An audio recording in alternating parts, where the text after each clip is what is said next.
TikTok restricted one of my recent videos about pinball for the most ironic reason. If you know anything about the history of pinball, it was restricted because of violations for gamification and gambling. And the reason this is ironic is pinball has gone through legal battles and huge machine evolution that specifically led to it being not considered gambling. Early pinball machines didn't even have flippers.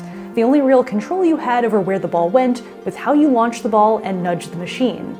They were games of chance. It was commonly cited that pinball was corrupting children who were spending their lunch money on pinball and were learning to gamble. Illinois, Chicago, and Wisconsin started the trend of banning these machines as gambling devices, but the ban that got the most attention was the one in New York. After cracking down on slot machines, New York City Mayor LaGuardia banned pinball machines in 1942, raiding bowling alleys and bars, and confiscating around 2,000 machines. They were publicly destroyed and dumped into Long Island Sound. But pinball was changing in a big way in the form of flippers. Flippers were first introduced on the pinball machine Humpty Dumpty in 1947, and the games continued to evolve over the next decades. They were becoming much more controllable by players, and by de facto, games of skill. You'll see many games from the 50s and 60s defending themselves on the machines themselves, saying like right on there, a game of skill or for amusement only. In 1974, the California Supreme Court overturned the ban on pinball, but again, the most famous fight for pinball legality was in New York. Magazine writer and great pinball player Roger Sharp was recruited to play pinball at a city council meeting to prove the pinball was a game of skill and not a game of chance.